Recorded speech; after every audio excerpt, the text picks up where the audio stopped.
Show, glória a Deus, começando mais um Burn Podcast. Hoje estou sem meu pai que participou, sem o Neto, mas eu creio que vai ser bênção demais. E você que não se inscreveu no canal, já se inscreva, já curte, já compartilhe.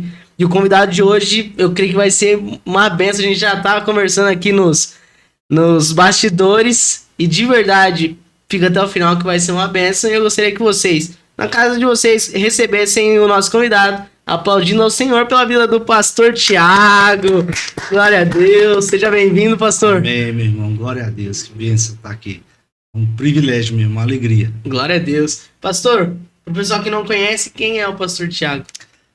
Rapaz, eu sou discípulo de Jesus, amo Jesus demais. E sou pai da Emanuela, tem 16 anos. A Isadora tem 12 anos, vai fazer 13 anos agora. E casado com Ana Carla. É isso, meu irmão. É isso. É isso aí. Senhor, como o pessoal fala, você nasceu em um berço cristão ou não? Não, assim não, cara. Nasci aos 18 anos, 19 anos, eu trabalho demais. Sério? Eu ensinei minha mãe a orar, né, Matheus? É mesmo? Eu ensinei minha mãe a orar. Calma aí, calma. Como assim? Como assim? Não, até os 19 anos eu dei muito trabalho, cara. Meu pai se separou da minha mãe quando eu tinha 8 anos. Quando eu tinha 8 anos, ele se separou da minha mãe, só que eu via num contexto com meu pai bebia muito. E ao mesmo tempo, meu pai era muito agressivo, né? Então meu pai acabou que nas discussões ali com a minha mãe, acabava tendo aquela briga ali de contato físico, né? E depois, com 8 anos de idade, minha mãe se separou dele e meu pai foi embora.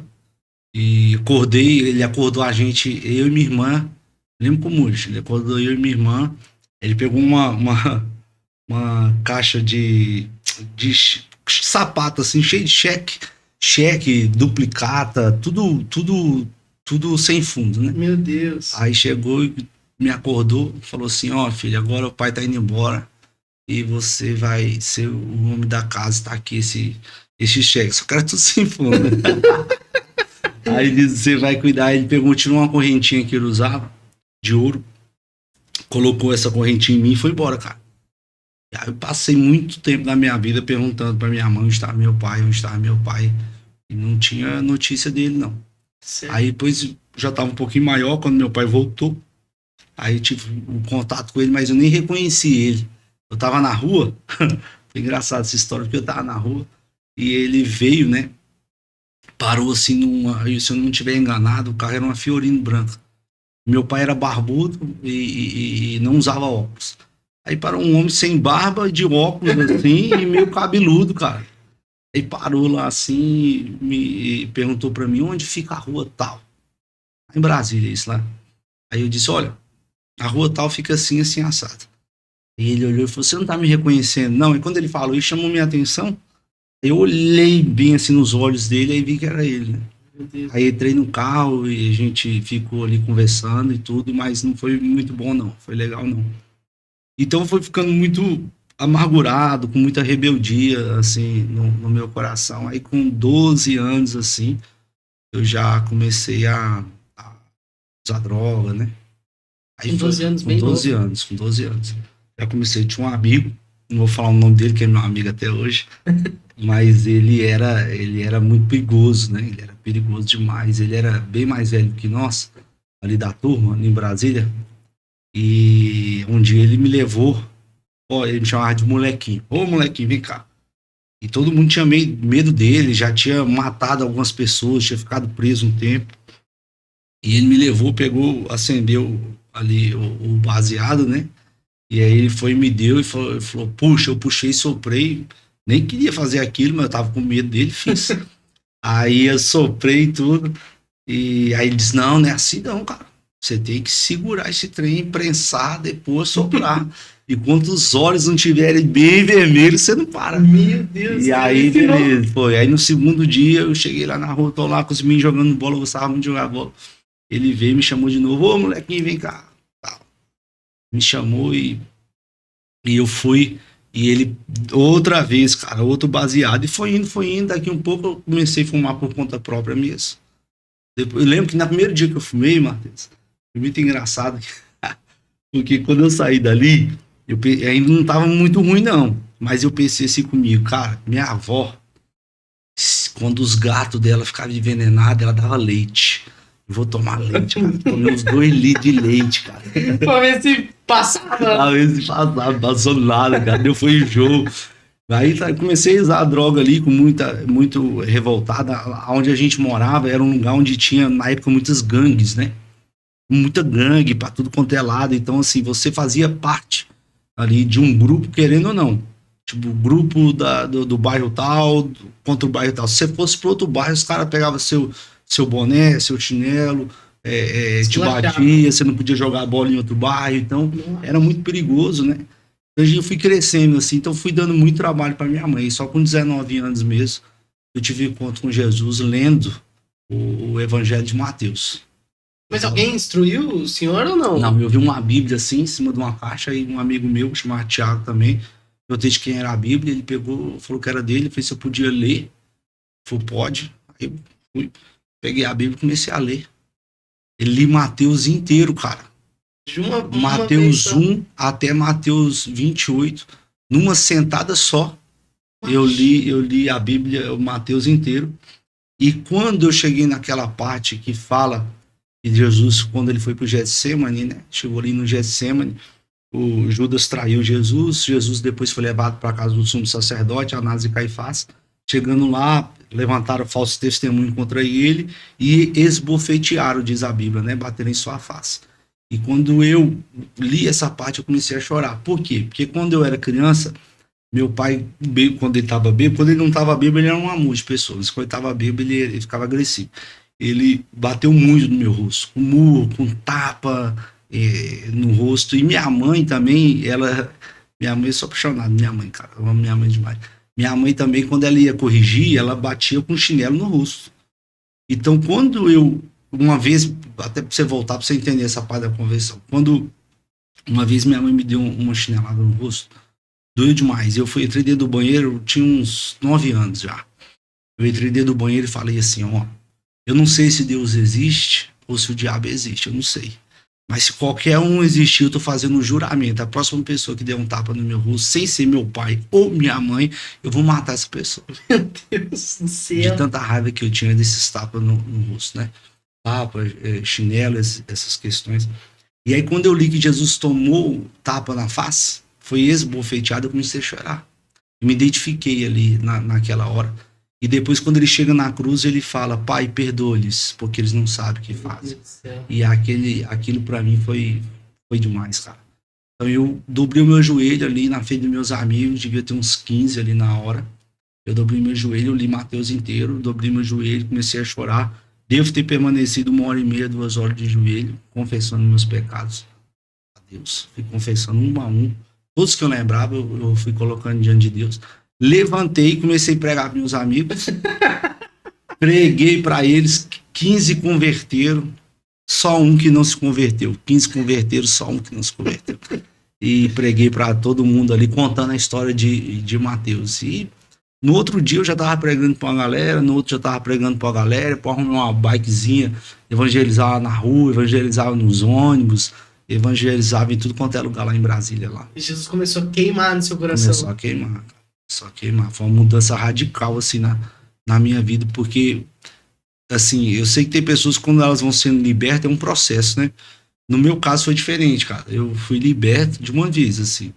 Eu não fumei mais, eu fumava, não usei mais droga, nada assim. Uma libertação de uma vez. Completa mesmo, assim, uma libertação profunda mesmo com Jesus. E como foi, por exemplo, você chegar na sua casa, por exemplo, você saiu você saiu maconheiro e chegou um pastor. Exatamente. E como foi pra sua mãe? Rapaz, a minha mãe tinha minha mãe orava muito por mim. Eu cheguei em casa muitas vezes, eu vi minha mãe de joelho orando por mim, muitas vezes, cara, jejuando por mim. Meu padrasto, que foi um pai pra mim, ele sempre assim, orando por mim, orando mesmo. E minha mãe orando por mim, sempre buscando. Eu tinha um vô, faleceu, era uma das pessoas que eu mais amava nessa vida, chama vô negro, né, que a gente chamava ele. E ele era pastor. Ele também orava demais por mim, entendeu? Então, assim, Jesus me encontrou como resposta de oração deles mesmo. Tem uma história muito interessante, assim, cara, que uma vez eu tava indo eu tava aprontando demais, né? E eu tava já cometendo alguns crimes, né? E eu tava andando lá em Brasília e veio um homem, uma voz assim, falou bem alto assim: homem de Deus, homem de Deus, homem de Deus. Falou, aí eu parei, olhei para trás assim, pensando para quem que ele tava falando, mas nunca imaginei que ele tava falando para mim. Eu devia ter nessa época 18 anos. Eu converti com 19. Aí eu escutei, né, aquela voz assim, continuei caminhando. E eu tava tramando, cara, uma coisa bem horrível que eu ia fazer. Aí, quando eu tô caminhando assim, eu escutei outra vez, homem de Deus, homem de Deus. Aí eu olhei e pensei comigo, rapaz, quem esse cara tá chamando, né? Ele tá chamando quem aqui? Eu olhei assim, tudo, não vi ninguém respondendo, e nem o cara. Eu falei, será que eu tô ficando doido? Aí continuei andando outra vez, né? Fui andando, e escutei de novo, homem de Deus, homem de Deus. Eu parei, olhei pra trás, aí tinha um cara assim, devia ter, assim, o tamanho do meu avô. Meu avô era pequenininho, 1,50 m, assim, mais ou menos. Pequeno ele. E ele pegou, cara, olhou pra mim e ele disse: olha, você deveria estar no inferno por causa das maldades dos seus pecados, mas por causa da sua mãe, que quando você chega em casa, você bela de joelho lá, por causa dela, as orações dela chegaram até Deus. Meu Deus. E Deus tem um plano na sua vida. E ele vai cumprir esse plano. O que era interessante é que eu não consegui falar nada para ele, mas eu olhei para ele, Mateus, e os olhos dele e o rosto dele era como se fosse uma cachoeira, cara. Uma cachoeira. Saía água do rosto dele. Eu pensava que era só suor. Só que era muito suor. E eu pensava, rapaz, de onde esse homem tá vindo? Suado, ele tava com uma camisa vermelha. E o rosto dele, assim, parecia uma cachoeira de tanta água. Água mesmo, ele pingava água, assim. Deus. Aí eu não respondi nada para ele, virei as costas e fui andando. E eu dei mais ou menos 1,5 passos a 2 passos no máximo. Me deu uma curiosidade para perguntar o nome dele. E eu olhei para trás, cara, ele não tava lá mais, cara. Meu Deus. Aí eu não sei se era uma pessoa, se era um anjo, eu não sei. Mas assim, eu sei que aquilo me tocou profundamente, sabe? E aí depois já foi a parte da minha conversão. Quando minha mãe viu, minha mãe já tinha expectativa, né? Eu me lembro uma vez também que eu cheguei em casa, era tipo umas 8, 9 horas da noite, assim. Eu cheguei, os vizinhos estavam com a minha mãe, assim, na sala, né? Eu já cheguei doidão, assim, fui entrando em casa. Aí minha mãe, eu cumprimentei os vizinhos, fui tomar banho. Depois acabei de tomar banho, passei, todo mundo ficou em silêncio, não estava entendendo o que estava acontecendo lá no bairro e fui embora. Saí de novo. Depois minha mãe me contou que o vizinho estava lá, né? E um dos vizinhos já era um senhor de idade, falou para minha mãe: ó, seu filho não tem jeito, você precisa mudar daqui, é seu filho que destrói o bairro, não sei o que. Você precisa mudar daqui e tal. E aí a minha mãe, ele disse, minha mãe conversando com ele, e depois ele falou assim: olha, o único jeito que seu filho vai ter na vida, quem vai dar um jeito nele é a polícia. Ou ele vai ser preso ou morto, falou pra minha mãe. E minha mãe levantou, cara, colocou o dedo assim, riste na cara dele e falou pra ele, não, que vai dar o jeito do meu filho é o sangue de Jesus. E foi isso mesmo que aconteceu. Então, você me perguntou, quando eu voltei, minha mãe já tinha essa expectativa, ela tinha no coração dela que isso ia acontecer, entendeu? Que da hora. Que o Senhor ia me alcançar. E alcançou, cara, com 19 anos. E foi maravilhoso. Foi uma transformação na minha vida demais, viu? E você acredita que, tipo assim, ó, infelizmente você teve uma falta de paternidade, né? Na sua infância. E isso acabou prejudicando 100% para você ir pro lado errado. Sim. E quando você encontrou Jesus, você viu essa paternidade que faltava? Ou foi em uma referência de, igual você falou, do seu padrasto? Sim. Ó, meu pai, o que aconteceu? Lendo uma vez o livro de Malaquias, fala que Deus iria converter o coração dos filhos aos pais, dos pais aos filhos, né? E o Senhor colocou no meu coração muito forte que eu devia ir até o meu pai e perdoá-lo. e ao mesmo tempo pedir perdão para ele também pelas minhas mágoas.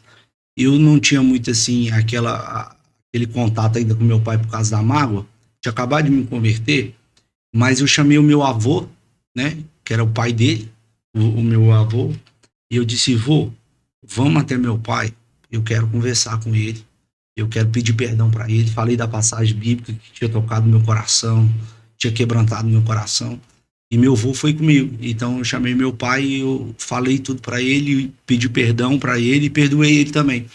E ele dobrou o joelho, aceitou Jesus. Nossa. Foi muito maravilhoso esse Pela dia. sua atitude. Foi. Aceitou Jesus ali, nós oramos, e a partir daquele momento ele ficou perdoado de fato mesmo, porque a gente começou a ter uma amizade muito legal, cara. Ai, que dá. Muito, muito legal. O que eu pude fazer pro meu pai, eu fiz, sabe? Eu ganhei uma vez da minha mãe. Minha mãe não era uma pessoa que tinha muita condição quando a gente era pequeno, porque ela precisou cuidar de mim e da minha irmã sozinha, né? Mas quando eu já estava mais velho um pouco, minha mãe já estava com uma condição de vida um pouquinho melhor. Era servidora pública lá do TST, que é o Tribunal Superior do Trabalho, em Brasília. Minha mãe já estava com uma situação um pouquinho melhor, e ela deu um lote para mim e um lote para minha irmã.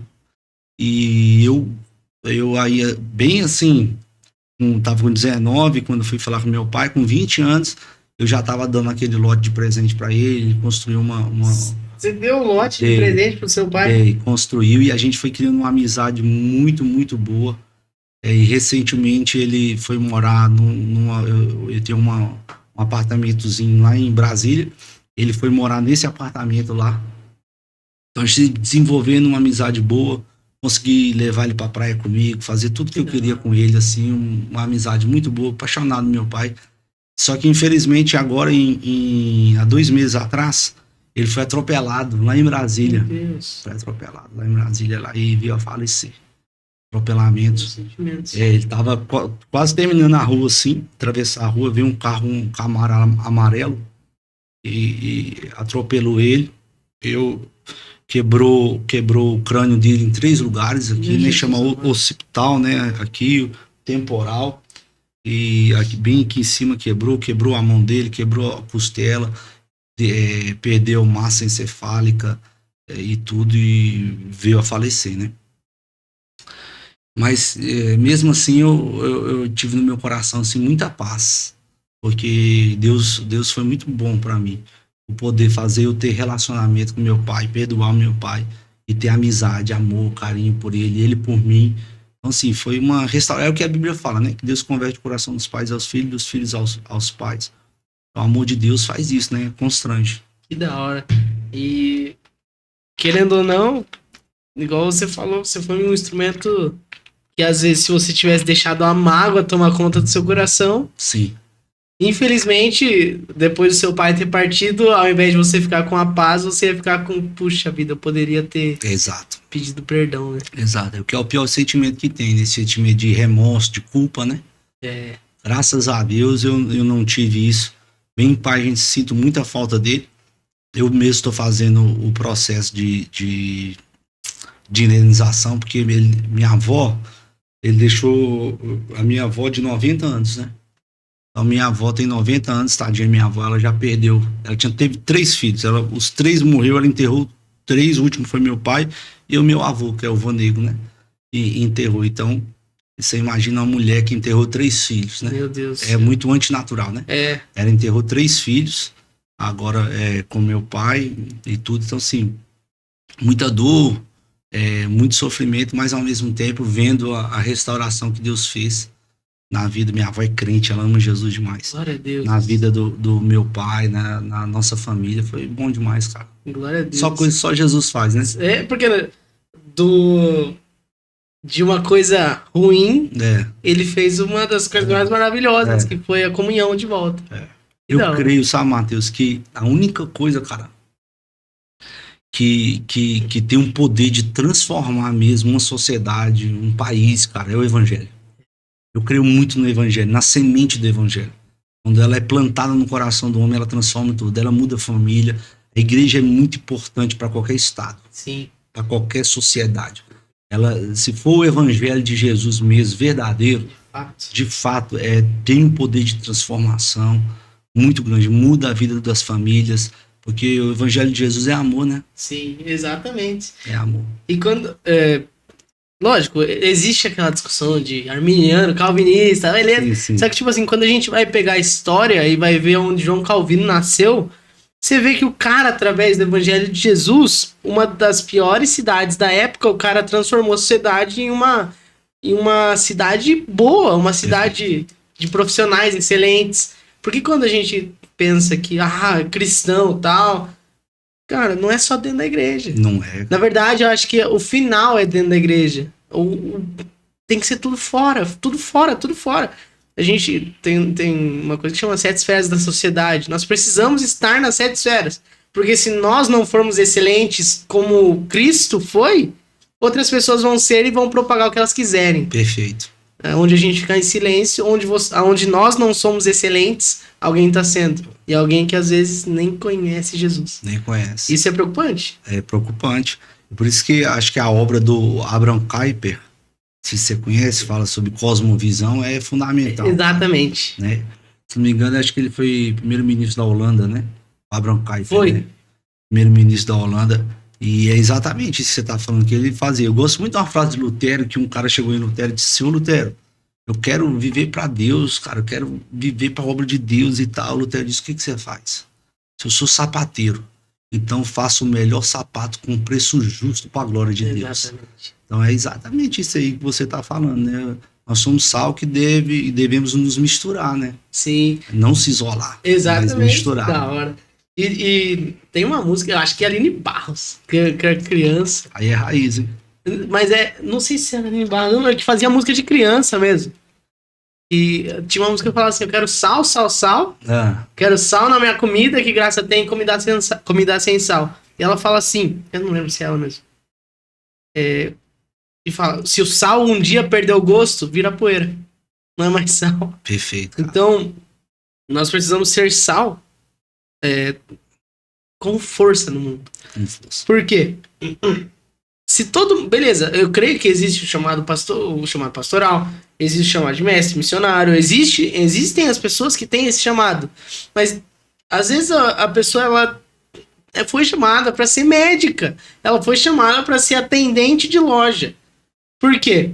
Porque imagina se todo mundo que se converte vira pastor, vira missionário. Pô, não vai ter mais gente, não. Perfeito. Não vai ter mais profissionais no mundo. Sim. Então, ser cristão é ser excelente naquilo que faz. Perfeito, cara. Os maiores cientistas da história foram cristãos, cara. E isso que é mais doido. É mais doido de tudo, né? As pessoas muitas vezes querem esquecer disso, mas existe uma cultura que ficou de santidade que não tem nada a ver com a Bíblia, né? Que é uma cultura de você se isolar da sociedade. Isso aí não tem nada a ver com a Bíblia. Santificação não é se isolar, é se separar para Deus, para ser uma bênção onde você estiver. Exatamente. Isso aí não tem nada a ver uma coisa com a outra. E aí as pessoas acabam achando que santidade é isso, se afastar de todo mundo, né? Não se relacionar com todo mundo. Usa, né, como parâmetro, né, o Salmo 1, dizendo: não se assenta na roda dos escarnecedores. Aí pensa que, mas o que o Salmo está dizendo lá é você sentar na roda do escarnecedor para ser um, né? Para ser escarnecedor. Agora Jesus foi conhecido como amigo dos pecadores, mas ele não sentava lá e era um escarnecedor. Pelo contrário, Jesus chegava e influenciava. Você estava na casa de fariseus como publicano, o povo ficava doido, né? Ficava doido com ele, né? Mas ele não estava ali para se contaminar, ele estava ali para ser luz, para ser sal, né? Exatamente. O termo que você está usando aí. Eu acredito que o evangelho é isso mesmo, você tem que se imiscuir, né, na sociedade. Sentar na roda dos escarnecedores, não se tornar um, mas sentar na roda dos escarnecedores e torná-los santos. Exato. Pelo proceder, o caráter, né, a conduta, né, o amor, né. A melhor forma de pregar é amando, né? É verdade. Quando a gente ama as pessoas querem saber o que tem lá dentro do vaso de barro. E só na demonstração, em uma sociedade, infelizmente, que às vezes é corrompida, e às vezes até os cristãos na sociedade são, por precisar pedir desculpa, para ser sincero. Desculpa a sinceridade, mas isso, a gente precisa pedir desculpa às vezes, para ser sincero. A gente às vezes não é humilde a ponto de falar: beleza, Só ouvir, escutar e falar amém. Tem pessoas que precisam ser só ouvidas. Às vezes elas nem precisam de conselho. Elas só precisam ser ouvidas. Então, é mais simples do que a gente imagina. Sim. Tem uma história muito legal, cara, de um missionário. Eu vi isso no Centro de Treinamento Ministerial de Grande do Trono, quando eu estudei lá em 2005. O pastor contou, nunca mais esqueci disso, dando aula de missões transculturais. Diz que um missionário foi num campo e chegou lá no campo, ele não conseguiu aprender a língua daquela tribo indígena, porque era muito difícil. Ele não conseguiu aprender. Mas uma criança que ele sempre estava andando com ela aprendeu inglês. E então ele se comunicava em inglês. Então ele ensinou inglês, ele não sabia o idioma da tribo, mas a criança foi pegando. E ele decidiu, como ele não conseguia aprender a língua, que ele só ia servir. Então ele estava pegando água no rio, levando, ajudando a lavar as roupas, a construir, né, as casas, a alimentação, cuidando dos enfermos. Tudo que ele podia, ele estava ali servindo, mas não conseguia pregar para as pessoas. E aí o pastor contou que ele foi até aquele menino e perguntou para o menino se ele não traduzia ele, para ele poder pregar. E disse que tinha que pedir permissão para o pajé. Foram pedir permissão para o pajé não permitiu. Disse, olha, não, aqui você não vai permitir não, nós já temos os nossos deuses. Mas o pajé, na hora que ele estava saindo, o pajé ficou curioso e perguntou para ele assim, mas dá uma palhinha aí, diga aí, como é que é o seu Deus? Como é que ele é? Só fala isso pra mim, como é que ele é? Aí disse que o missionário, né, ficou pensando, pensativo, respondeu, ele é como eu. Disse, como é que é? Ele é como eu. Se ele é como você, então a gente vai querer ouvir. Olha, você vê, a forma de amor, de serviço, essa é a maior pregação que tem. É lógico que nós temos que falar de Jesus, anunciar, falar do nome dele e tudo, mas quando a nossa vida se harmoniza com as nossas palavras, que beleza há. O senhor falando me lembrou de Sadraque, Mesaque e Abednego, quando eles não se prostraram à estátua do rei Nabucodonosor. Aí os três foram pra fornalha, foram jogados na fornalha, e eles tiveram a postura de ficar em pé perante uma sociedade que se prostrava a uma estátua e não a um Deus verdadeiro. Eles tiveram uma postura, eles tiveram atitudes de cristão. Eles não precisaram gritar pra todo mundo, vocês estão tudo errado aí, ó. Vocês estão tudo... Não, eles só fizeram a dele, foram jogados na fornalha ardente. O rei Nabucodonosor viu 4, falou, uma tem a aparência dos anjos, tal, beleza, saíram. Cara, eles nem precisaram falar muito. Antes, lógico, eles falaram assim, ó. Isso eu acho fantástico, porque os três falaram, o nosso Deus pode livrar. Mas se ele não quiser livrar, amém também. Se a gente morrer ali, pelo menos a gente vai morrer buscando a Deus. Aí eles saíram, o rei Nabucodonosor falou assim, cara, eles estão inteiros. Pelo que o rei Nabucodonosor viu, falou, agora tem um decreto que todos têm que adorar o Deus de Sadraque, Mesaque e Abednego. Que lindo. Então foi uma postura que eles tiveram de falar, eu não vou me prostrar. Exato. Cara. E você não se prostrar não quer dizer que você precisa falar que o outro tá errado. Exato. É só você fazer o seu certo. Com certeza, cara. Que da hora. Testemunho lindo, né? Meu Jesus amado. E o senhor falou que é de Brasília. Isso. Mas você tem o sotaque de Minas. E como assim? É porque minha família é mineira, né? Minha família é mineira. Meu avô era mineiro, esse vô negro que eu falei. Minha mãe mineira, né? O meu padrasto que me criou mineiro. Meu avô, minha avó, meus tios, meus primos. Todo mundo mineiro, né? Então, moravam uns em Belo Horizonte, outros em Ipanema. Vieram morar em Brasília. Bem na época ali da construção. Meu avô era caminhoneiro. E aí minha mãe, né? Conheceu meu pai lá em Brasília. E eu nasci brasiliense, como eles chamam lá, né? E como você conheceu o CTMDT? Então, quando eu me converti em 2002, converti em 2002, em 2003, a minha mãe me trouxe para conhecer a Igreja Batista Lagoinha lá em BH. Vamos lá num culto, não sei o quê. Eu cheguei lá, quem tava pregando é o marido da Ana Paula, que é o Gustavo Bessa, né? E eu gostei, fiquei ali. Na época você conseguia pegar umas pregações dos cultos em MP3 ou MP4 na época. E eu ficava baixando e assistindo, que eu gostei demais da igreja, sabe? E aí fui conhecer o Diante do Trono, e depois a Lagoinha. Depois, em 2005, eu fui estudar lá no Centro de Treinamento Ministerial Diante do Trono. Acho que foi o melhor ano da minha vida. E como foi lá? Como foi o centro? Extraordinário, irmão, extraordinário. Desde o dia que eu pisei ali, a minha vida assim foi muito transformada por Jesus, porque existe essa cultura de servo, essa cultura de amor dentro da Lagoinha. Existe isso, sabe? Existe. Hoje em dia tem, acho que quase 700 igrejas da Lagoinha, né? Lagoinha Global cresceu, mas na época só tinha BH mesmo. Então ali em BH, aquela multidão de pessoas e com muito amor, muita questão de servo. E lá dentro da Lagoinha, esse ambiente assim era um ambiente muito forte. Sempre brincava, né? A gente tinha um momento da faxina lá, tinha que faxinar, né? Então lá o pessoal brigava quem ia pegar a vassoura para faxinar. Mesmo? A gente sentava, eram 200 e poucos alunos. A gente sentava lá, vários alunos hoje são pessoas assim bem conhecidas, sabe? E na época a gente sentava, era um bandejão assim, quem levantasse da mesa primeiro tinha que recolher de todo mundo.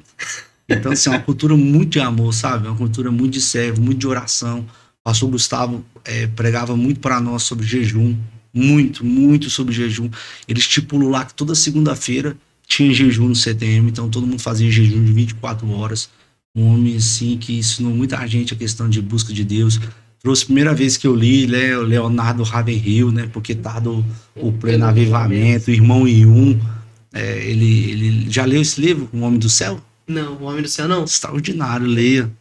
Então, assim, trouxe muito material. O Ronaldo Lidório, conhece? Missionário? Não. O apóstolo Paulo brasileiro, irmão. É mesmo? O apóstolo Paulo, Ronaldo procura quê? aí, Ronaldo Lidório. Eu vou colocar. Ô, gente, vocês conhecem o Ronaldo Lidório, vocês não conhecem o apóstolo Paulo ainda. Tem que conhecer o Ronaldo Lidório. O Ronaldo Lidório deu aula para nós lá. Nossa, foi muito impactante. Um missionário de mão cheia, cara. Na tribo dos Concombas, na África. Fez um trabalho lá extraordinário. Até tradução da Bíblia para o dialeto deles ele fez. O cara é um monstro em Deus. Que da hora. Então, assim, o CTMDT foi extraordinário. Extraordinário, assim, foi o melhor ano da minha vida. Lá eu conheci minha esposa, né? Conheci ela aqui de Cerquilho. Ela tava fazendo também o seminário. Fazendo lá. Nós começamos a ficar, fomos amigos bastante tempo, depois começamos a nos gostar. E depois já nos casamos. Em 2006 já nos casamos. É quanto tempo de seminário? 2 anos. 2 anos. Seminário é 2 anos. Aí você teve que se mudar pra lá. É interno, o seminário é interno, com mais de 200 alunos. Fica em Santa Luzia. Hoje não tem mais, acabou. Mas ficava em Santa Luzia, era um prédio assim, quase um setor hoteleiro, mais ou menos assim. Mas daí os 2 anos você fica lá. Você fica internado lá. Nossa, que da hora. Bíblia 24 horas, oração 24 horas. Extraordinário, extraordinário. Melhor tempo da minha vida. Você fica assim, como eu posso colocar, cara, você fica mergulhado em Deus 24 horas, com um monte de maluco que só pensa em Deus 24 horas. Cara, a gente saía na rua, a gente pregava até pra cachorro, cara. Não é que da hora? Sério, velho. Nossa, Deus da E o pastor João Osmar, que seu irmão que tá aqui, conheceu ele lá em Londres, né? E era um dos nossos pastores, junto com o pastor Gustavo Bessa e a Ana. E o pastor João Osmar era o cara do evangelismo lá. Maluco, doido da cabeça, doido varrido da cabeça. Senão a gente levava a gente. A Lagoinha fez uma igreja muito boa lá no bairro chamado Savassi. Lá. E esse bairro tem muitos bares. Ele levava a gente para evangelizar nos bares. Então, imagina, a galera tava bebendo, a gente sentava na mesa, ficava a galera bebendo e começava a trocar ideia, e já orava por um, sentava na outra mesa, orava por outro.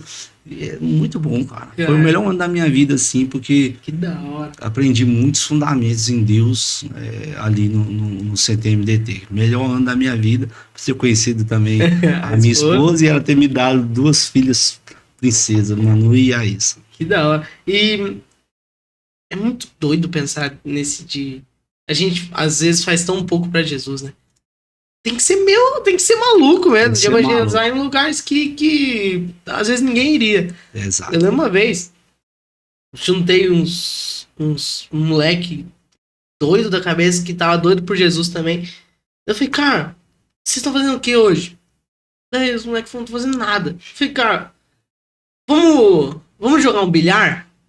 Daí os caras, vamos. Daí eu falei, cara, o que a gente vai fazer hoje? Vamos orar. A gente vai jogar o bilhar no bar.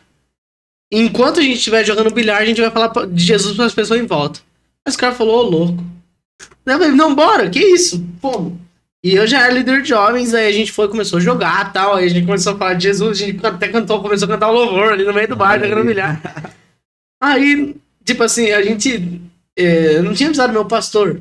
Aí eu vi meu pastor passando, eu falei, nossa, o que meu pastor vai pensar de vir matar no bar? Só que ele não viu a gente. Depois eu comentei com ele, daí eu falei, cara, que isso? Daí, hoje, tipo, eu olho hoje e falo, que loucura.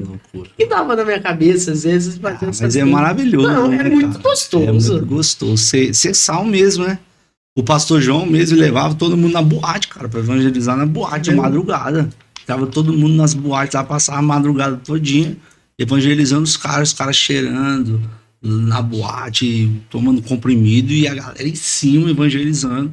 E muito fruto disso, cara, muito fruto. Meu Deus do céu. Você tem uma experiência marcante, assim, desses evangelismos aí, que falou, cara, que isso? Cara, tem várias, assim, mas eu vou falar do CTM, né? Nós estamos naquele ponto ali de CTM. CTM aconteceu um negócio lá uma vez que a gente tava passando e evangelizando uns hippies, cara. Eram três hippies. Começando a evangelizar os hippies e tal, aí os hippies começou a falar de uma droga lá, nem sei que droga que eles estavam falando, não lembro. Mas falando de uma droga lá e tal, aí não sei o que deu em nós, cara.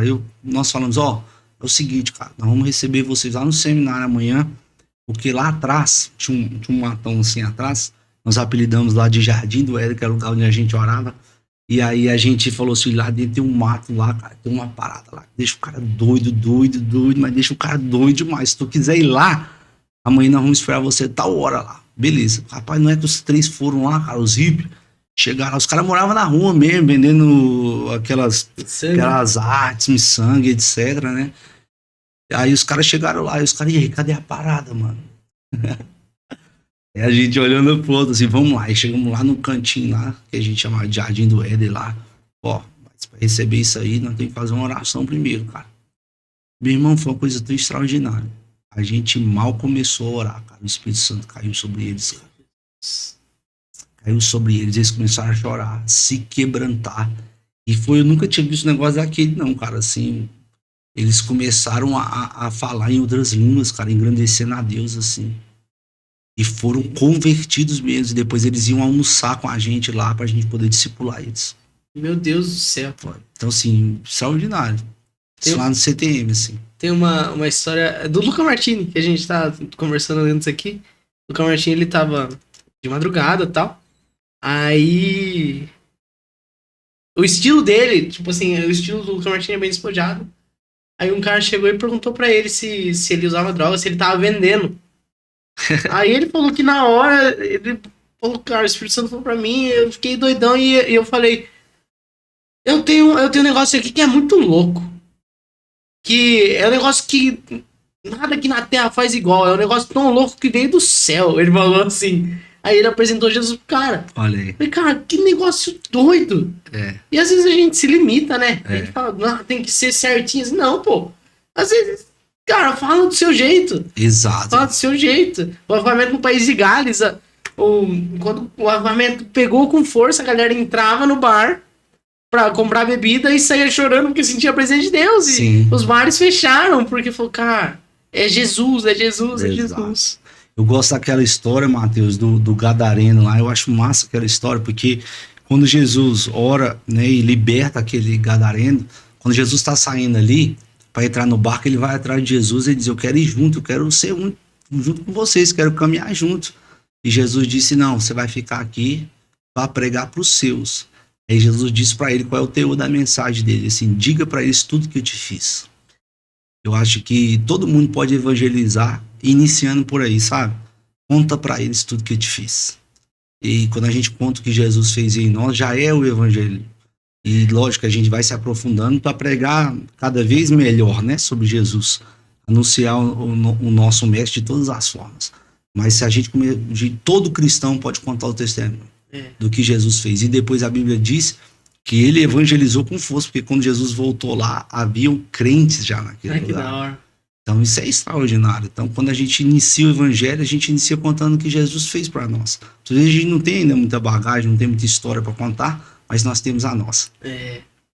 E o que Jesus fez na nossa vida é muito precioso, porque a Bíblia fala que os discípulos ficaram em Jerusalém até que lá do alto foram revestidos pelo poder de Deus, aí beleza. Aí quando eles estiveram com Jesus, Jesus falou: sede minhas testemunhas. O que é ser minha testemunha? É você contar o que Jesus fez na sua vida. Não é conte o meu... Lógico que a gente precisa contar o que Jesus fez também, com certeza, porque não tem como.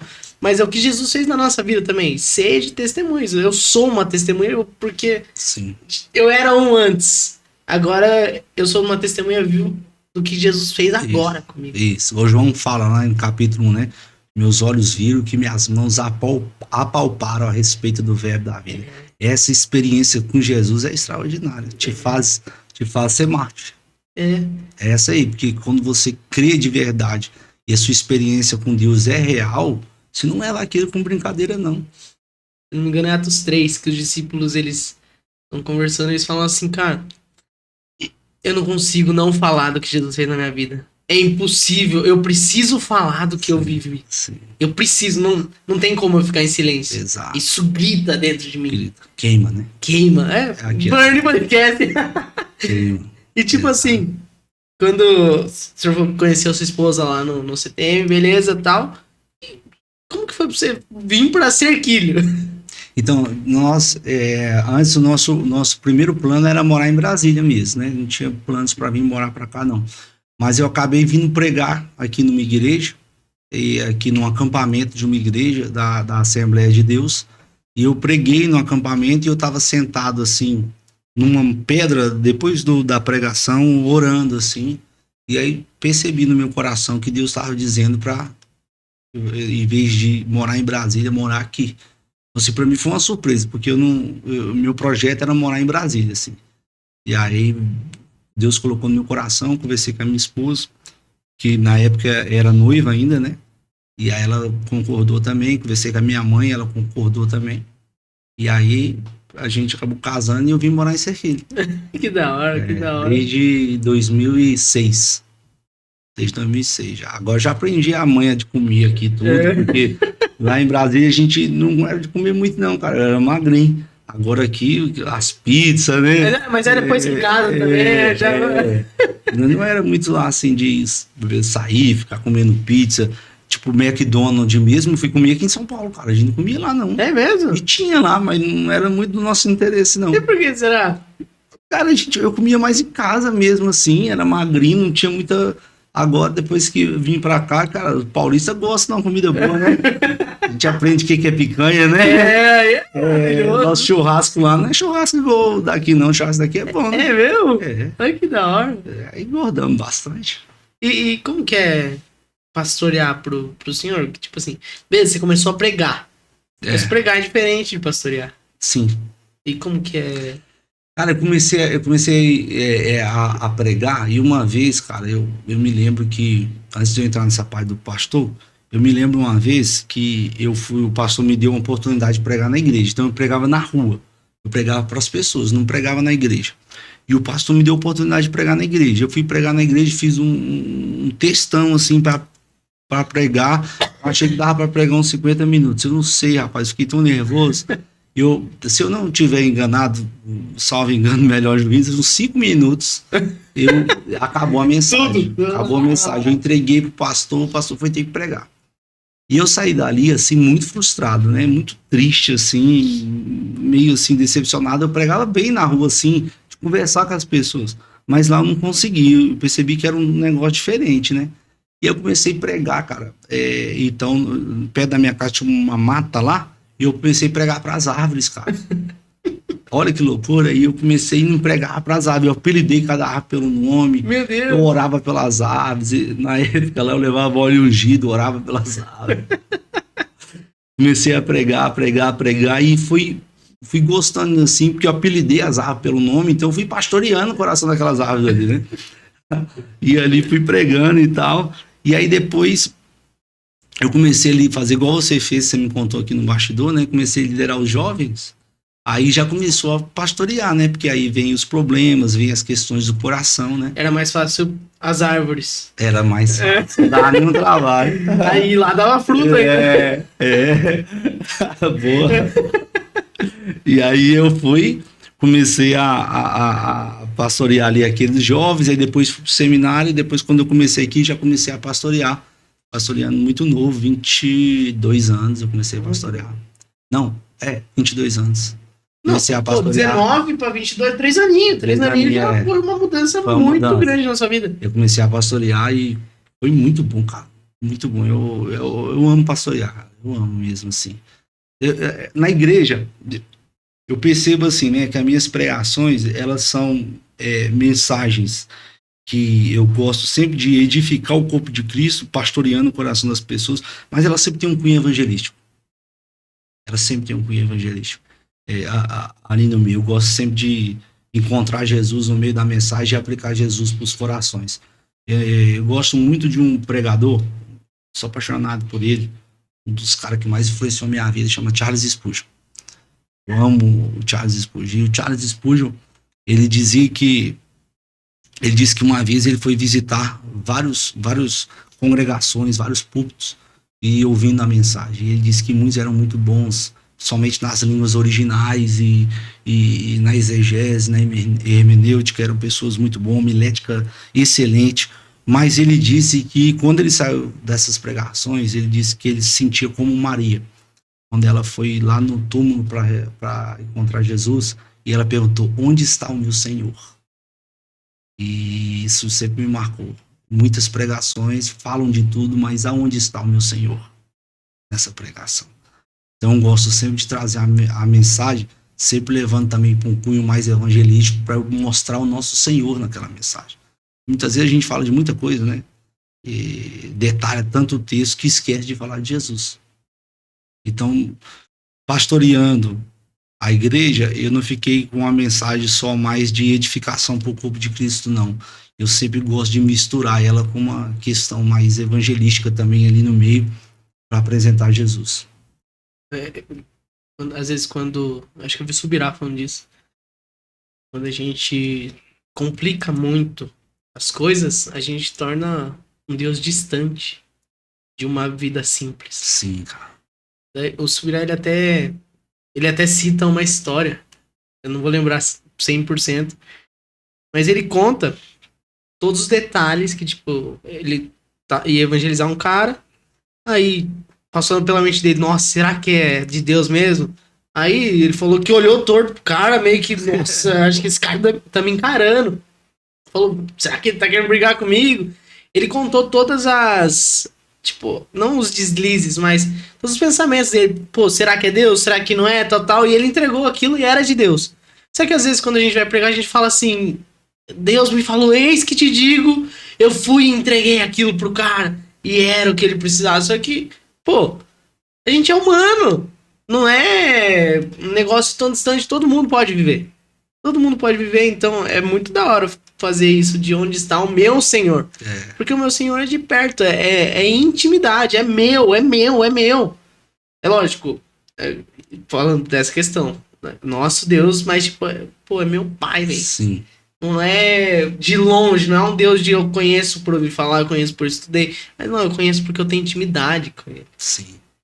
E é tipo isso que o senhor tenta trazer? Isso, porque nas nossas mensagens, muitas vezes, as mensagens, nós temos que tomar cuidado para que ela não fale muito de nós.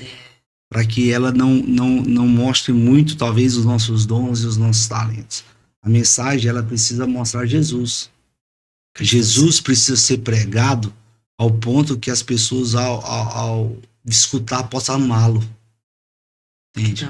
Então eu acredito que é isso. Então, pastorear para mim, porque muitas vezes quando a gente pensa em pastorear, a gente pensa assim, não, vai lá uma ovelha, prega o evangelho, evangeliza e traz aqui, eu cuido. Eu não penso assim.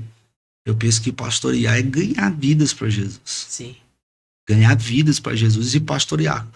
Como tem um pastor que ele diz, eu não me lembro o nome dele agora, mas ele diz assim, é ganhar almas para Jesus e cuidar bem delas. É exatamente isso. A gente nunca pode perder essa questão do evangelismo, né? Nunca. O culto é esse lugar de evangelismo. Na Lagoinha nós temos uma prática que todo final do culto nós fazemos o apelo. Maravilhoso. Para quem quer aceitar Jesus, a gente faz um apelo. É muito criticado por alguns irmãos, né? Eles mostram que faz uma crítica a isso, que é o Espírito Santo que convence e tudo, mas nós acreditamos que é o Espírito Santo que convence. Sabemos que tem gente que vai ali entregar a vida a Jesus que não está convertida, que não foi tocada profundamente. Está ali porque todo mundo foi e ela está também. Mas nós sabemos que também há muitos que vêm que de fato foram tocados por Jesus. Recentemente eu acabei de pregar, fiz o apelo, veio uma galera aceitar Jesus. Todo culto vem gente aceitar Jesus, todo culto. Aí veio uma galera aceitar Jesus, eu terminei o culto ali. E aí o pessoal tava saindo da igreja, aquele negócio, conversando com o outro, entrou um rapaz chorando. E aí ele começou a falar, eu pensei, na hora que veio na minha cabeça é que tinha acontecido alguma coisa lá fora da igreja, né? E eu perguntei, o que aconteceu? E ele não conseguia falar. Eu veio na minha cabeça outra informação, assim, rapaz, será que roubaram o carro dele? Aconteceu alguma coisa, porque esse homem tá desesperado desse jeito, né? Aí quando eu terminei ali, ele falou assim, é porque é o seguinte, você fez o apelo para entregar a vida a Jesus e eu não vim na frente. Fiquei com vergonha demais, eu não vim. Mas eu tava indo embora a pé, quando eu tava na metade do quarteirão aqui da igreja, me deu uma crise de choro, de arrependimento, de quebrantamento. E eu falei, eu preciso voltar a entregar minha vida a Jesus. E ele foi lá, eu orei por ele.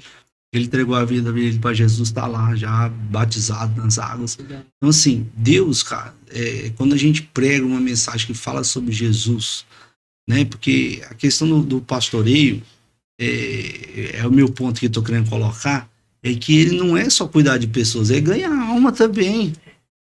Tem que ter isso, entendeu?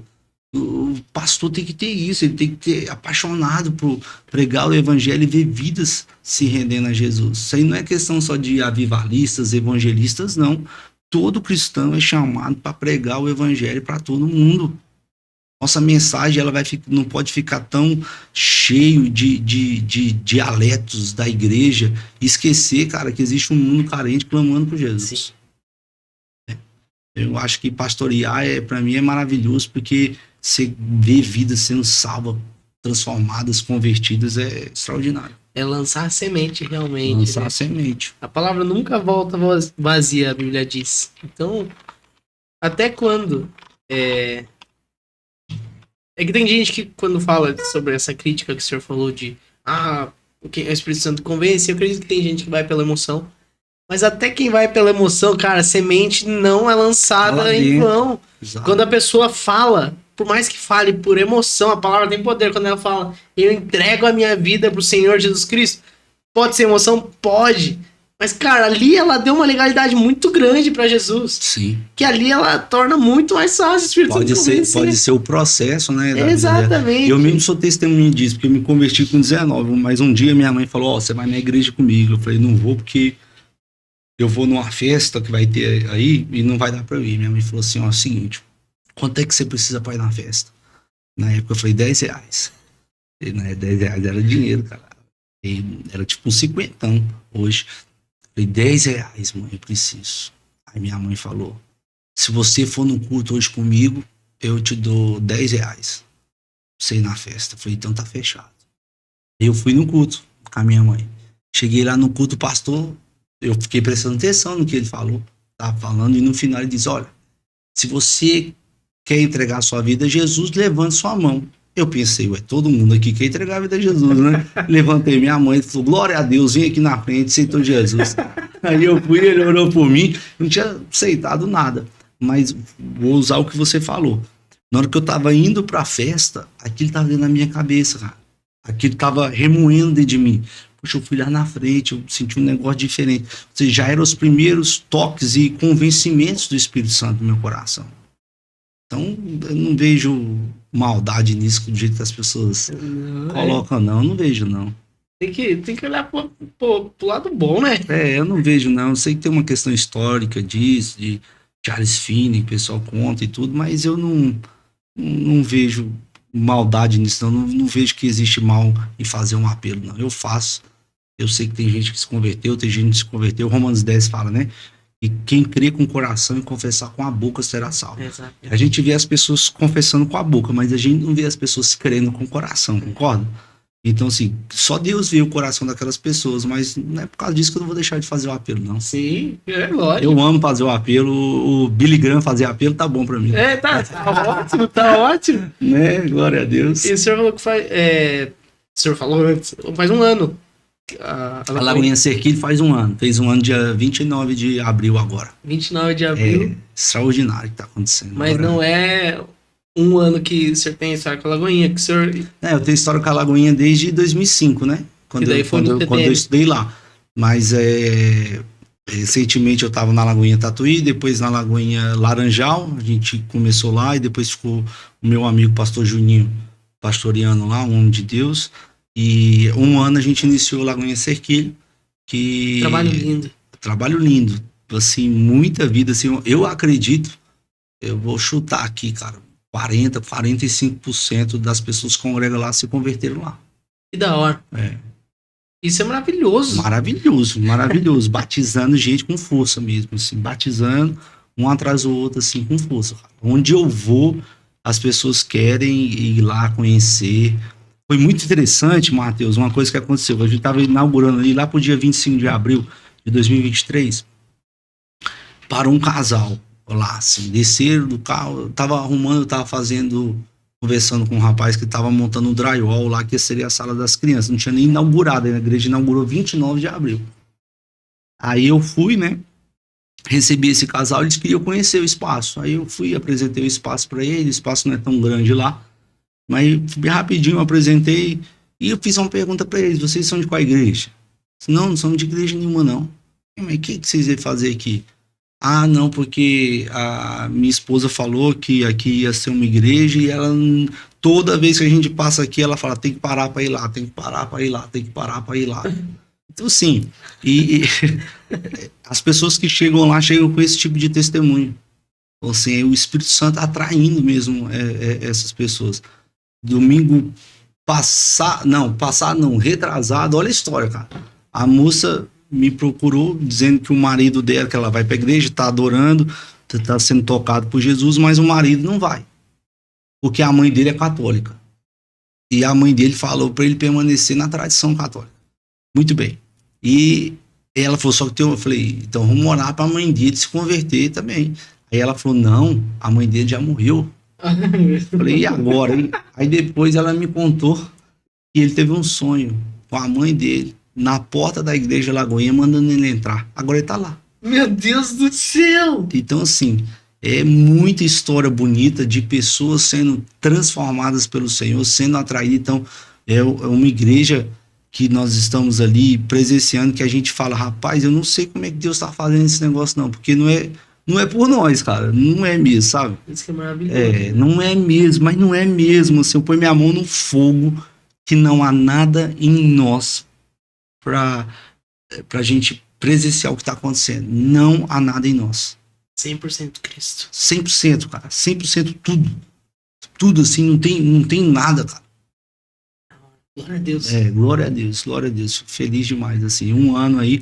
Vamos mudar pro novo salão agora. É mesmo? Vamos dobrar o salão. Vamos pra um salão agora. Melhor. E glória a Deus. Da hora. Glória a Deus. Fico Pastor, feliz. Um amigo meu, Alexinho. Certo. Alex, parceiraço de longa data, ele mandou uma pergunta pro senhor. Ele falou assim, ó. Pergunta pra ele. Pergunta pra ele sobre o processo de cura da depressão. Certo. Em 2009, eu tive depressão com síndrome do pânico. E foi assim, cara, igual você tava falando aí de cura, que você orou, né, no bastidores aqui, você orou pra uma pessoa, né, e bem no início ali a pessoa não foi curada e tudo, e você continua com aquela sua fé, crença em Deus. Aconteceu, cara, que teve um rapaz que ele frequentava a igreja que eu pastoreava antigamente. Ele veio e ele teve um câncer no intestino. O nome dele era Ronaldo. Ele teve um câncer no intestino. E quando ele teve aquele câncer no intestino, nós oramos muito por ele. E o médico, até um médico aqui de Tietê, bem gente boa, eu gosto dele. Ele fez todos os exames dele, tudo, e depois ele colocou aquela bolsa, né, de colostomia, né, que chama. Colocou, fez lá, depois o médico veio, examinou ele. Eu perguntei para o médico, falei, doutor, como é que ele tá? O médico disse, olha, Thiago, não tem mais nenhum tumor, não tem mais nenhum câncer aí, não tem mais nada. Ele realmente está bem, está curado, beleza. E a gente comemorou, ele contou na época o testemunho lá na igreja, ele tinha acabado de se converter. E quando ele foi tirar a bolsa de colostomia, ele foi tirar aquela bolsa, o médico foi retirar aquela bolsa, questão assim, sabe, Matheus, de 3 meses. Ele foi tirar aquela bolsa lá, ele estava com câncer espalhado em toda a parte do corpo. E eu pegava ele e ficava andando com ele no hospital aqui de Tietê, na cadeira de roda, e orando com ele, falando da palavra de Deus para ele, etc. E o que aconteceu? Ele veio a falecer. Ele veio a morrer, falecer. No dia do enterro dele, eu não estava nem aqui, eu estava em Brasília, quando ele chegou a falecer, foi enterrado. Eu não estava nem aqui. Eu estava lá e eu me ajoelhei e conversando com Deus, sabe? Daquela situação. E depois eu ouvi uma voz assim, que disse assim para mim, do mesmo jeito que ele morreu dessa forma, você vai morrer também. Do mesmo jeito que a palavra de Deus não foi suficiente para curar ele, a palavra de Deus também não será suficiente para te curar quando a enfermidade chegar em você. Eu senti medo naquele momento. Aí, em outubro de 2009, eu estava comendo, minha esposa fez para mim uma salada Caesar, eu estava comendo aquela salada Caesar e eu senti uma pontada no estômago. E na hora eu vi a voz de novo dizendo, olha, é o seu câncer no estômago, igual o dele. E eu fui tomado por medo, por pânico. Muito medo, muito pânico, medo, pânico. E aquilo não saía de dentro de mim. Não saía de dentro de mim. Então eu fui ficando com bastante medo, com bastante pânico. Daqui um pouco começou a me dar depressão. Depressão. E eu fiquei mal, mas eu fiquei muito mal mesmo. Minha esposa chegava a me levar no hospital em uma noite 5 vezes. Meu Deus. De tão mal que eu tava. Passei por psicólogo, passei por psiquiatra e nada saía aquela dor de mim. Uma tristeza, uma angústia, né? As pessoas chegavam e me diziam, Thiago, aconteceu alguma coisa? E eu dizia, olha, a única coisa que eu posso narrar quando eu ouvi essa voz foi tal coisa, talvez seja ela que iniciou tudo. Mas o resto da minha vida tá bem, tá tranquilo. Minha família tá bem. Na época eu só tinha a Manu. Ela tinha 1 ano de idade, 2009. E eu fui passando por aquela tristeza, aquela angústia, aquilo não passava. Foi mais de 1 ano, aquela tristeza, 1 ano e meio, aquela dor, aquela tristeza. Não parava, emagreci muito, só sofrendo, tomando muito remédio. Eu tinha crise de pânico o tempo inteiro. Mas aconteceu uma questão. Eu decidi no meu coração que eu não ia deixar aquela situação me tornar vítima do processo. Então, por exemplo, quando você me perguntasse assim para mim, Thiago, como é que você tá? Aí eu respondia desse jeito. Você quer saber o que eu acredito que vai acontecer ou você quer saber como eu estou? A pessoa falava, não, eu quero saber como você está. Eu tô sentindo isso, tô passando mal, tô com medo disso, eu tô tremendo inteiro, não consigo comer, tô sofrendo, não consigo dormir. Beleza. Aí eu falava, mas, sempre eu tinha um mas eu acredito que Jesus vai me tirar dessa, a Bíblia diz que na presença de Deus até a tristeza pula de alegria, a Bíblia diz que Deus me ungiu com óleo de alegria, eu creio na paz que vem do Senhor, é uma promessa ter a paz de Deus, e eu fui indo dessa forma, só que eu comecei a ter até mesmo alucinação. Eu tinha vezes que eu olhava pro lado, eu via um cavalo. Meu Deus. Via, cara, eu vi cavalo. Se eu olhar pro lado, eu vi um cavalo. E depois, tinham 3 pessoas que eu tinha, pela graça de Deus, orado. Estava no hospital, no manicômio mesmo. E a pessoa saiu, cara, do manicômio. Teve um que foi assim, muito... Os 3 foram muito fortes, mas teve um assim que foi... Na verdade, 2 muito pesados, assim. Mas um foi de um rapaz que eu ia visitar ele e ele colocava, tinha um pão na boca e ele ficava babando. Você falava com ele, ele não entendia nada. E ele já devia estar pesando assim, uns 50 e poucos quilos. 50 e poucos quilos. Muito magro. Eu ia lá, orava por ele e tal.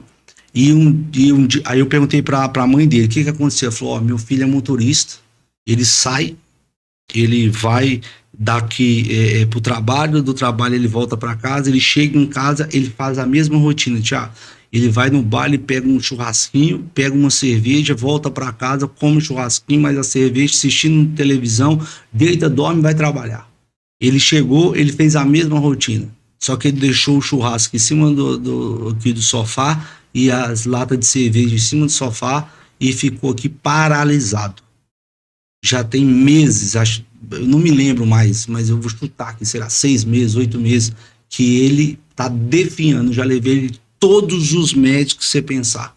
Não tem jeito, já internou, já voltou, já fez de tudo. E eu ia lá orar por ele sempre. Aconteceu que um dia eu tava assim, o Senhor falou comigo, comece a fazer um jejum por ele, um jejum prolongado. Eu fiz um jejum grande por ele e depois eu fui lá orar por ele. Quando eu cheguei lá para orar por ele, ele estava na mesma posição, só que nesse dia tinha a mãe dele, tinha mais uns familiares dele, acho que era tia, alguns visitantes assim da casa e 2 pessoas da igreja, eram cristãs. Aí eu entrei, cumprimentei todo mundo e falei, olha, eu vim orar por ele, né? Eu tinha acabado de entregar aquele jejum para orar por ele. Quando eu orei por ele, não aconteceu nada, ele ficou do mesmo jeito que ele estava assim, mas quando eu tava acabando de orar por ele, a mãe dele, cara, ficou endemoniada. Meu Deus. Aí caiu no chão. Aí eu fui orar pela mãe dele, o demônio entrou acho que é a irmã dela, que estava do lado dela. Aí eu fui orar por ela, entrou na vizinha, fui orar por ela, entrou na outra, e ficou todo mundo na sala endemoniado, cara. E você? E aí eu orei por eles lá tudo, orei pelo menino e fui embora. Tudo bem e fui embora. Aí quando passou mais ou menos uns 3, 4 dias, me ligaram que ele voltou. E voltou, a primeira coisa que ele falou foi: o que aconteceu? Eu só lembro que eu tinha ido no bar comprar o espetinho e comprar a carne. E o que aconteceu? Ele falou: já tem meses que você tá nessa situação. Então, quando eu tava no processo do pânico, da depressão, eu olhava pro lado, eu vi o rosto dele com um pão na boca. Meu Deus. E aí vinha na minha mente assim: você vai ficar louco também, porque agora você começou a alucinar. Você começou a alucinar. E eu comecei a pensar que eu tava ficando louco, cara. E, cara, eu tô ficando louco, cara. E eu comecei a achar que eu tava mesmo, Matheus, tô brincando não. E eu botava a minha mão assim na mente, eu dizia: Senhor, eu levo minha mente cativa a obediência a Cristo Jesus. Guarda a minha vida, Senhor. Eu tenho uma filha pequena, não deixa eu ficar louco, não. Não deixa. E eu tive alguns amigos meus, até eu tenho 2 que foi recente, mas alguns amigos lá do passado, vários na verdade, e chegaram a ficar louco e vinha na minha cabeça assim, foram as drogas que deixou eles doidos, vai deixar ser doido também, se tá doido, é consequência. Então eu fui passando aquele momento assim de muita dor, de muito sofrimento, achando que eu ia ficar doido. Nada passava. Eu comecei a ler muito a Bíblia nessa época e falava a palavra de Deus. Quando eu não tinha força para poder ficar orando e acreditando na palavra de Deus, eu pegava um caderno e anotava a minha oração. E eu sempre era assim: Senhor, eu estou sentindo tal coisa. Eu falava para Deus tudo que eu estava sentindo, meus medos, minhas dores. Depois eu fazia um mas bem grandão e falava mas. Aí eu colocava diante de Deus o que eu acreditava que ele ia fazer na minha vida. E foi passando, cara. E foi passando, foi um momento muito difícil para mim, de muita dor, muito sofrimento. Lembro um dia que minha mãe me levou para um hotel fazenda para ver se eu descansava. Chegou a comida assim, eu peguei a comida, todo mundo da minha família ali me amando para me ajudar, me criando um ambiente terapêutico para mim. E eu tava assim, eu empurrei o prato, comecei a chorar na frente de todo mundo. Então assim, eu não tinha força mais, cara. Então tinha hora que eu só escrevia para Deus porque eu não tinha mais força para aquele processo e não entendia porque eu estava passando por aquilo também. Tanta dor. É uma dor, não sei se você já teve depressão, mas é uma dor que não passa. Ela não é uma coisa que te alivia. Se tá com dor de cabeça, você toma um remédio, passa. Ali não passa, cara. Você acorda, você dorme, é um pesadelo. Você tá na casa do horror 24 horas por dia, sem descanso, sendo atormentado. 24 horas, muita dor, muito sofrimento. E aconteceu que eu tava um dia, cara, não, antes disso, contar uma coisa interessante. Eu chegava no Natal, as pessoas me convidavam para ir para algum lugar e eu pensava, eu vou porque eu não quero que a minha esposa tenha que ficar em casa cuidando de mim e nem minha filha pequena não venha se divertir, né? Então eu ia. Você tem uma noção, Matheus, eu andava com um colírio, cara, e um lenço no bolso. Porque na casa das pessoas eu ia para dentro do banheiro, eu dobrava meu joelho no banheiro das pessoas, eu ficava chorando meia hora, levantava, pingava colírio, passava o lenço e entrava para dentro para poder ficar ali confraternizando. Daqui um pouco eu voltava pro banheiro, era a minha rotina na casa de alguém. Tanta dor e sofrimento. Aí aconteceu que um dia, cara, que foi o processo da cura, eu tô lavando o carro, minha esposa fez a gente mudar de casa, levou eu pra morar. Isso falou, nós vamos morar num lugar ali que é uma chácara. E era uma chácara mesmo. Você vai morar, vamos morar ali para você poder ficar mais tranquilo. E eu comecei a andar assim, bem, eu ficava andando descalço na grama, comendo no pomar, tomando banho na piscina, e ali, e chorando muito, toda hora era choro. Aí eu fui lavar o carro. Lavar o carro. Eu tô lavando o carro assim, eu tava sem camisa, de bermuda, lavando o carro. Só que tava um calor, assim, escaldante mesmo, assim, aquele calor mesmo. Aquele calorzão, assim. E eu tô lá lavando o carro. Então eu pegava a água da mangueira e colocava em mim, ficava caindo água lá em mim, né? E aí eu refrescava um pouco, continuava lavando e chorando. Chorando. Não conseguia parar de chorar um minuto. Aí eu dizia, dentro do quarto eu não fico. Dentro do quarto eu não fico. E eu ficava ali, lutando contra aquilo. Aí, de uma hora pra outra, Matheus, veio um ventinho tão gostoso assim, cara. Aí eu peguei, aproveitei aquele vento, assim, tava muito calor. Eu já tinha me molhado, né? Então, você tá molhado, vem um ventinho, é um ar-condicionado, né? Aí eu peguei e fiquei ali. Só que aí eu percebi que o vento já tinha, tipo assim, uns 15 segundos, sabe? 20 segundos, 30 segundos, o vento ainda tava gostoso. Aí eu relaxei um pouco, sentei assim na frente do pneu, sentei, coloquei a mão para trás assim, me molhei mais um pouco e fiquei pegando aquele ventinho. Aí passou um minuto, ainda tava o mesmo vento, assim, não aumentava nem diminuía, um vento constante. Aí eu olhei assim e falei, que gostoso esse vento. Aí demorou mais um minuto, mais ou menos, assim. Eu tô chutando os tempos que eu não sei mesmo, assim. Tô chutando aqui pra dar sentido no que eu tô falando. Aí vamos supor, assim, uns 3 minutos aquele vento. Aí eu me liguei, cara. Ué, esse vento aqui... Nesse calor não é normal, não. Aí eu olhei pra árvore pra ver se a árvore tava balançando, a árvore tava parada. Olhei pra todas as árvores, assim, porque era uma chácara, tudo parado, cara. E eu olhei assim, e aquele vento ali.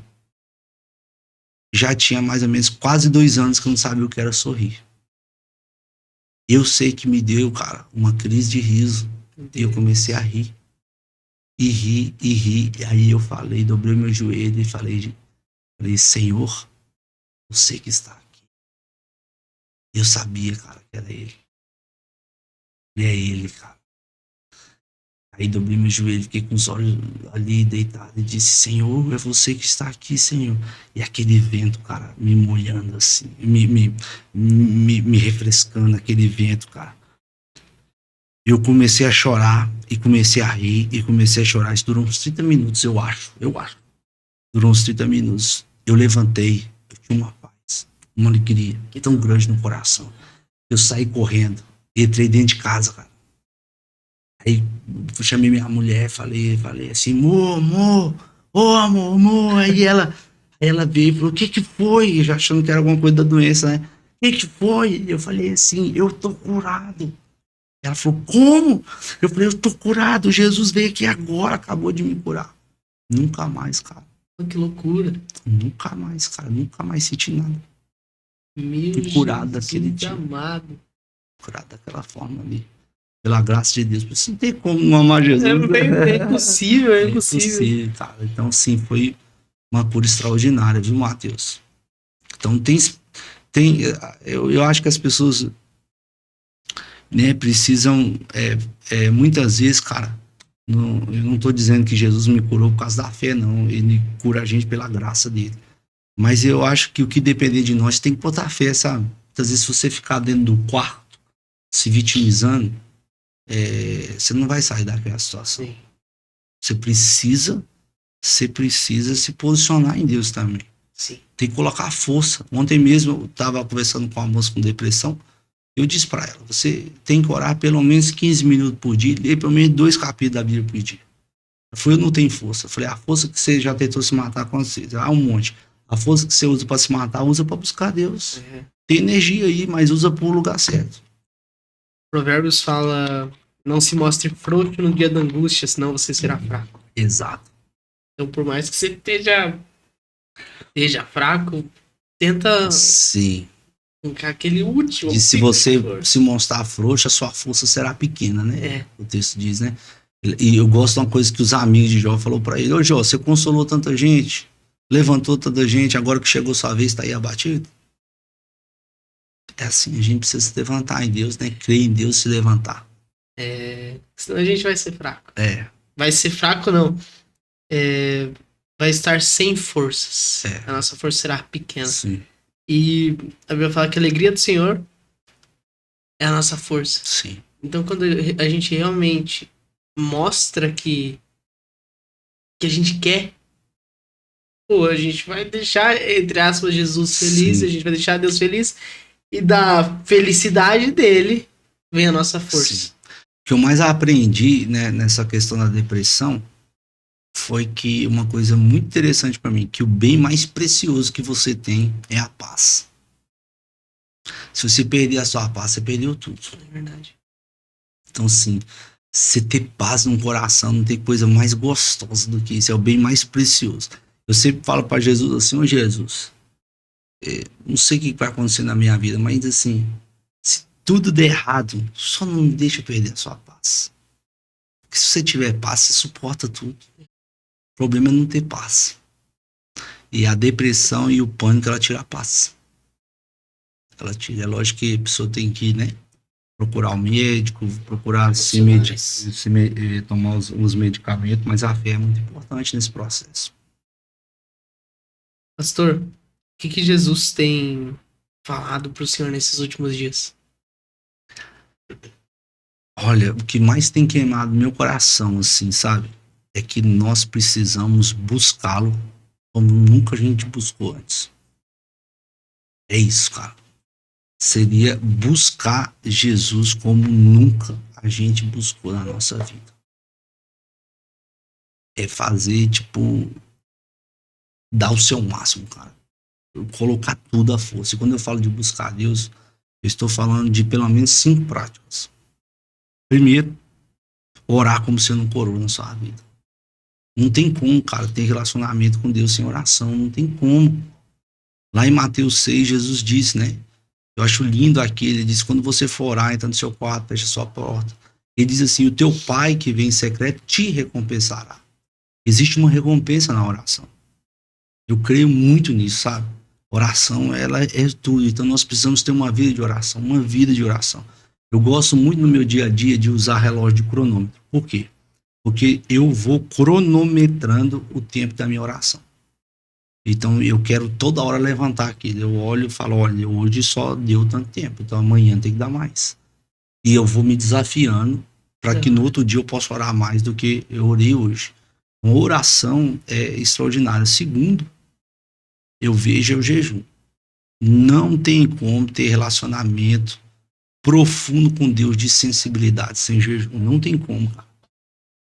Lá no mesmo texto de Mateus 6, Jesus também fala, né, que se quando você jejuar, ele disse que você está jejuando, e ele disse que o Pai que vem em secreto te recompensará. Existe uma recompensa no jejum muito forte. O jejum mortifica o nosso corpo de uma forma muito extraordinária. Quando eu me converti, lá com 19 anos, eu fiz um jejum muito louco.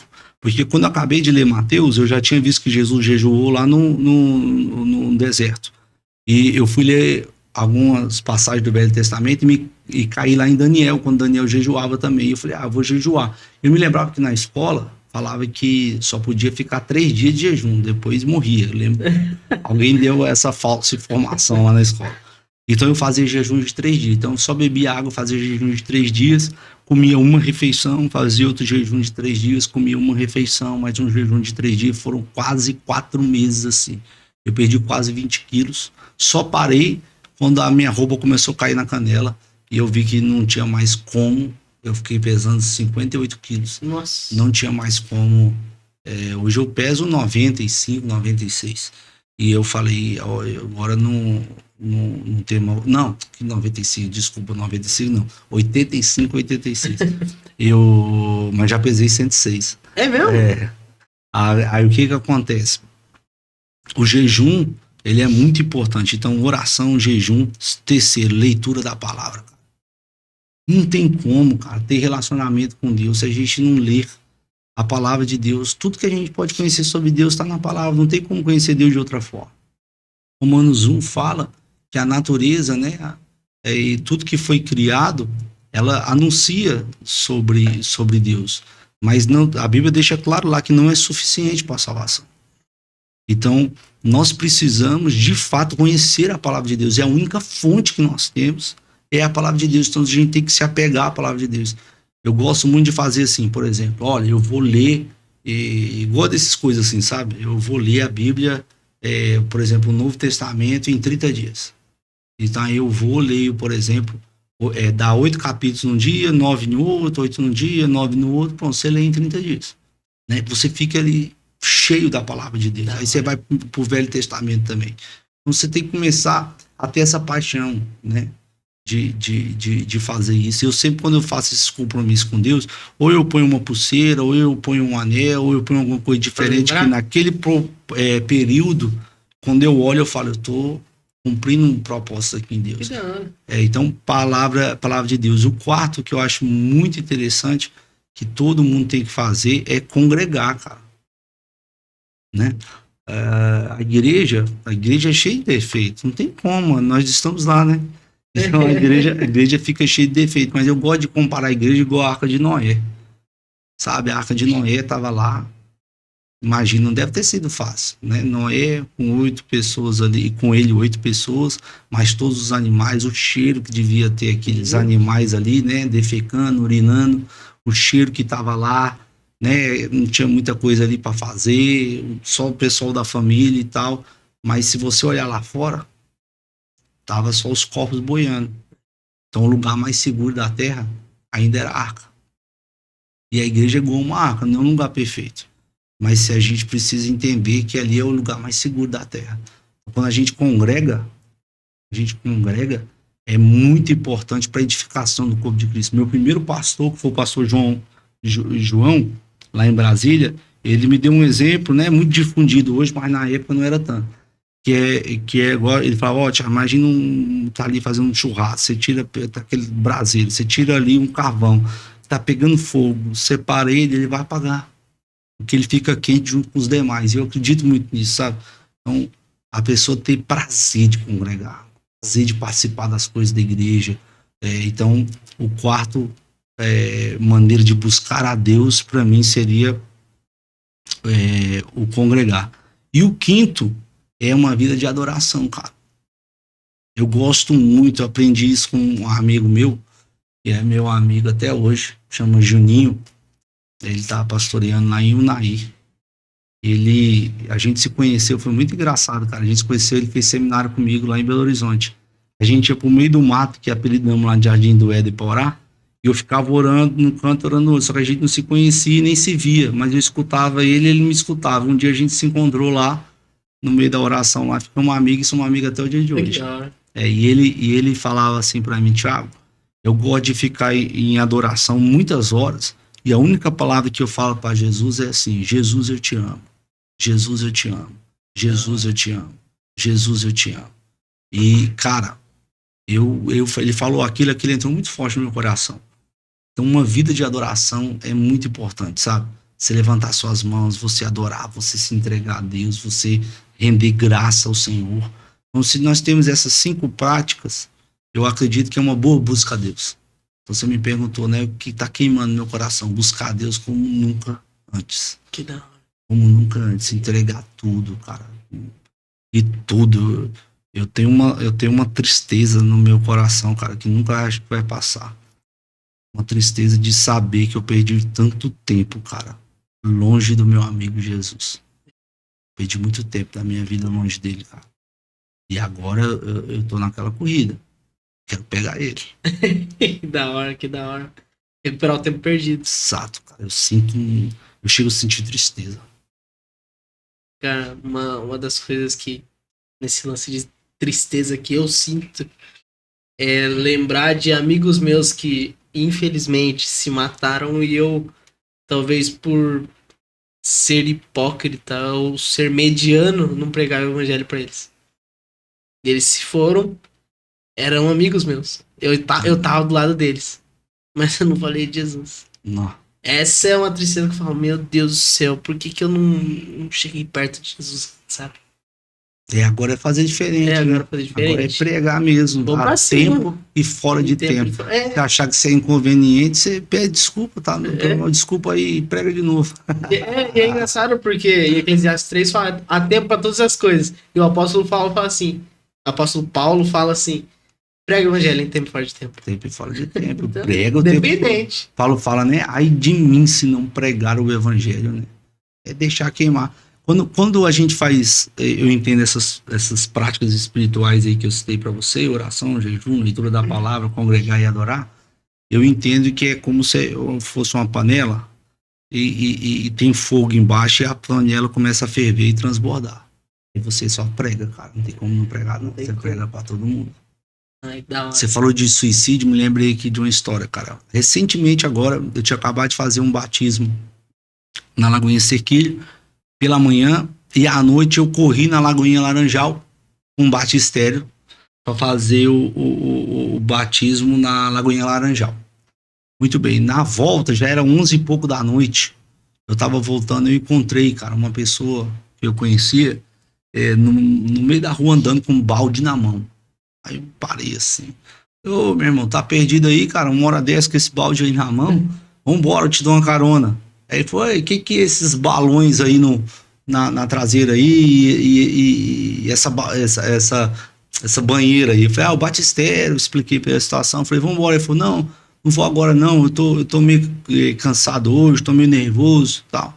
Eu falei, cara, vambora, tá. Aí ele não quis ir, eu fui embora, mas no meio do caminho me veio uma coisa ruim no coração, cara, e eu comecei a orar por ele. Orei, até chegar em casa.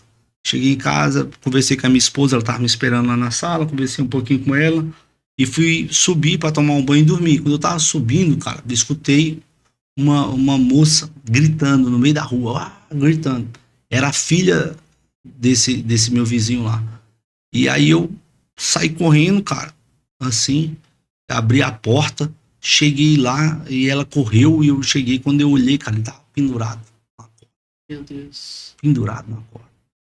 Eu entrei na casa dele, a minha esposa entrou, peguei ele pelas pernas, levantei ele, fiquei segurando ele lá assim, e eu falei pra minha esposa, pega uma faca pra cortar a corda.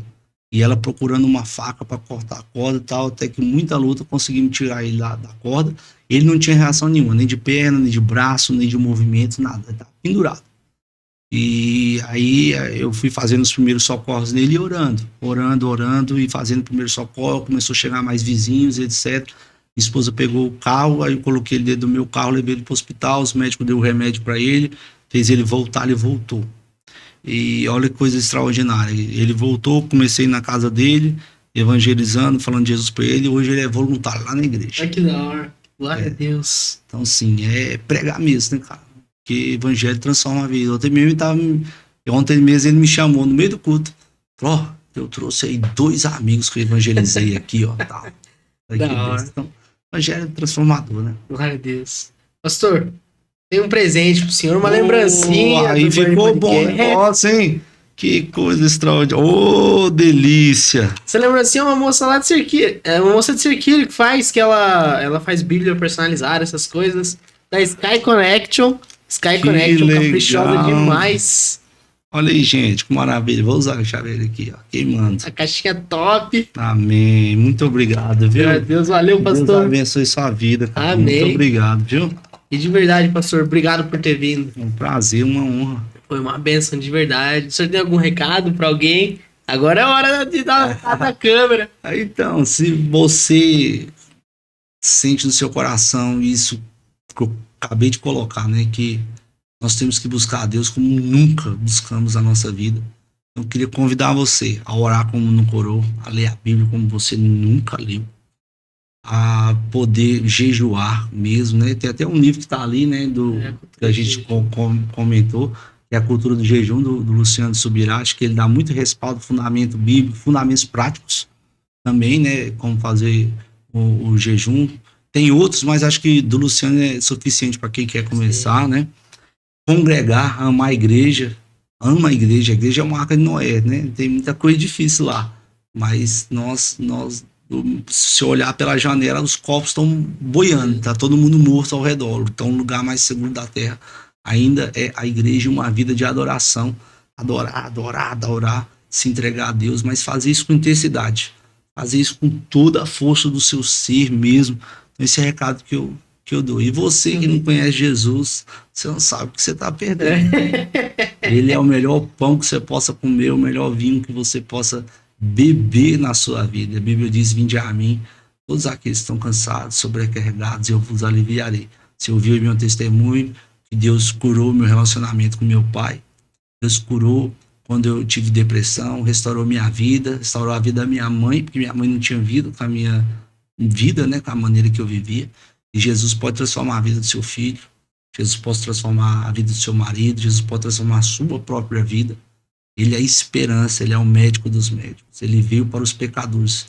A Bíblia diz que ele é amigo de pecadores, e glória a Deus por isso. Senão a gente estaria perdido. Ele veio buscar pessoas como eu e você, muitas vezes sem dignidade nenhuma, mas ele nos ama. Então vá para Jesus. Vá até ele. Ame Jesus, abrace Jesus. Se você entregar a sua vida a ele, ele vai fazer algo extraordinário na sua vida. Pode crer nisso, porque ele fez na minha. Em nome de Jesus. Glória a Deus, glória a Deus. Obrigado, pastor, mais uma vez. Amém, Mateus. O Léo tá ali, né?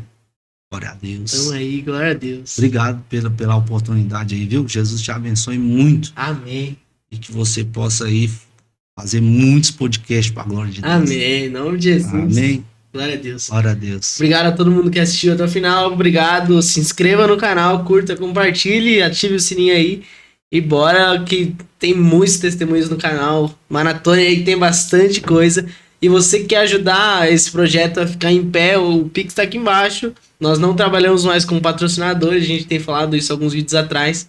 E estamos vivendo 100% do que o pessoal doa.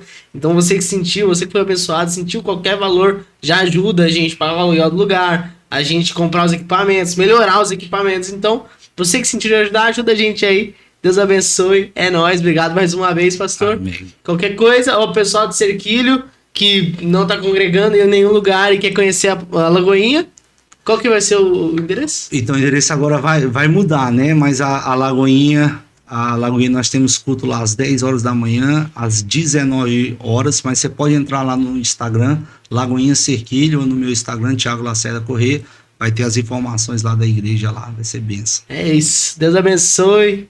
Falou, é nóis. Amém.